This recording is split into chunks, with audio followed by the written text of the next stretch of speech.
There you go.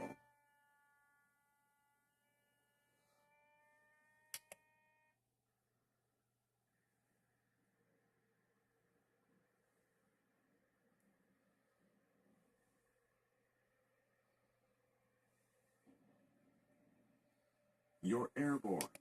Level off until the tow plane is off the ground. That beeping you're hearing is the variometer. I'll explain it later. There he goes. Just stay right behind the tow plane. Don't get too far above, below, or off to the side. If you're not careful, you can pull the tug off course. Done properly, he won't even know you're there. Go ahead and raise the landing gear now by pressing G.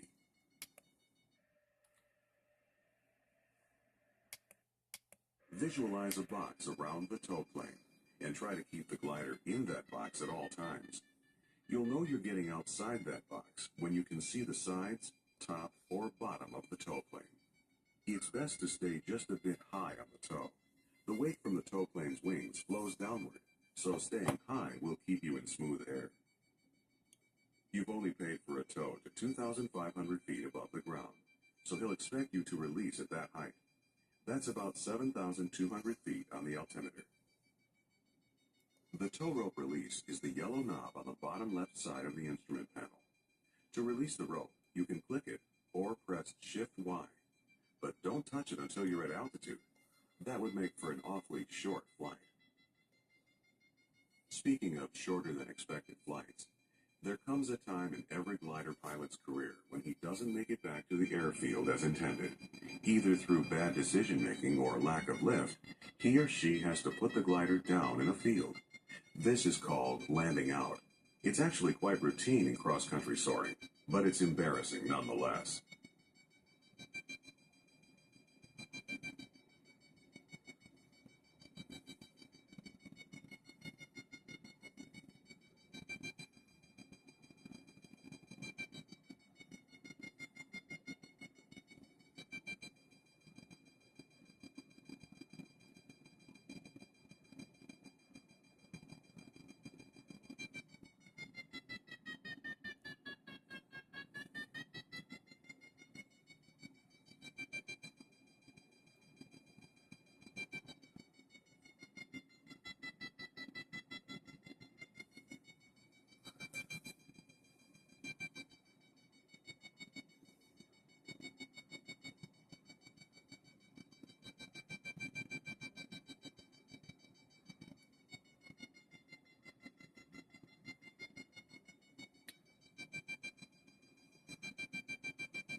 There we go.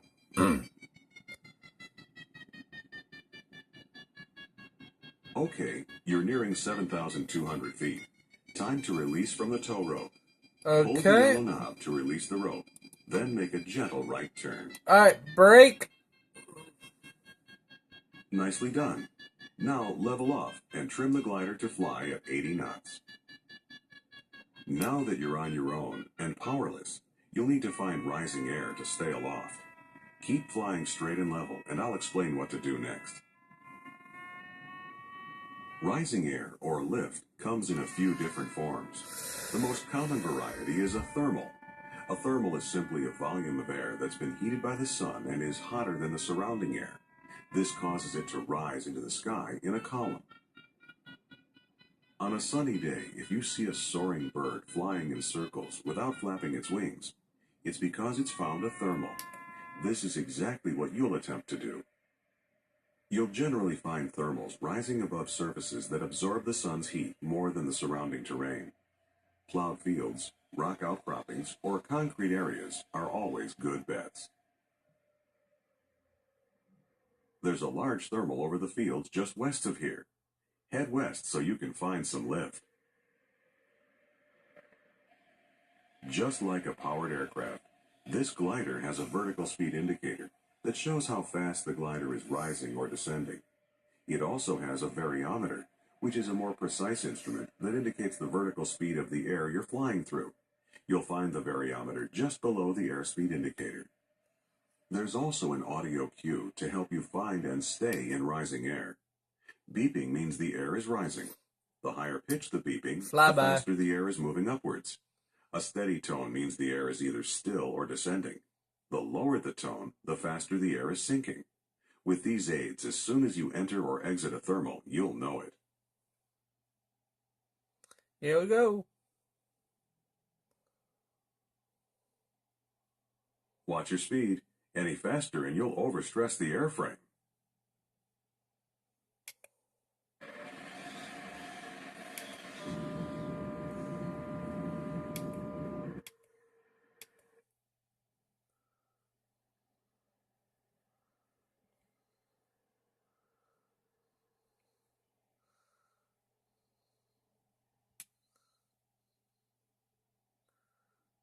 Oh, tail slide.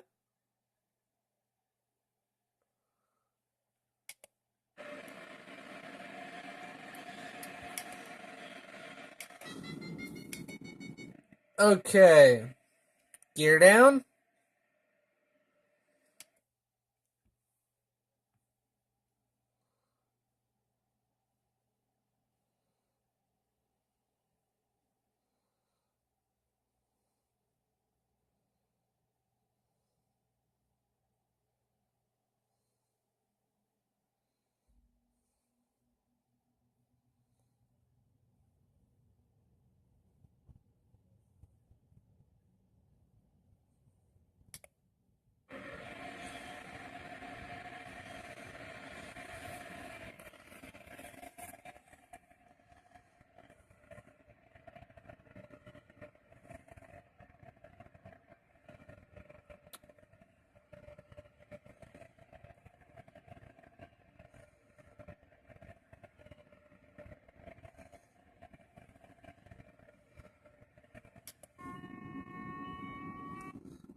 Gotta slow this joint down.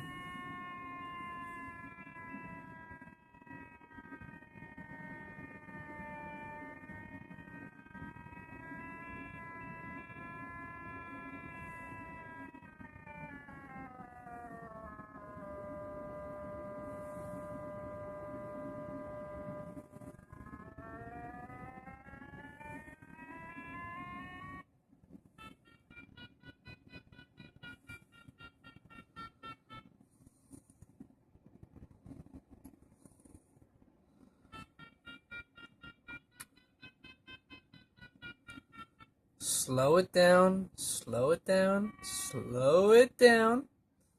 Alright, on final. Come on, baby. Come on, baby. Okay. Bring her on in. Touchdown nice and easy.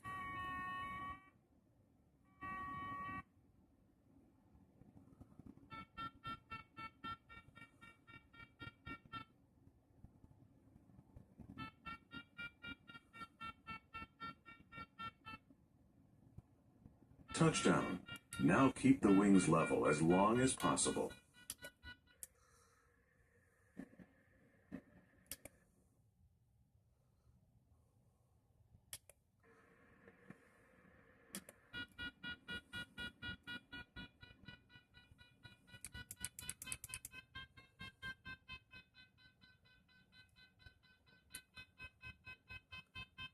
Oh shit! Oh shit! Oh shit! Oh shit! Oh shit! Very nice. Great flight today. Goddamn brakes fucking failed. Son of a bitch!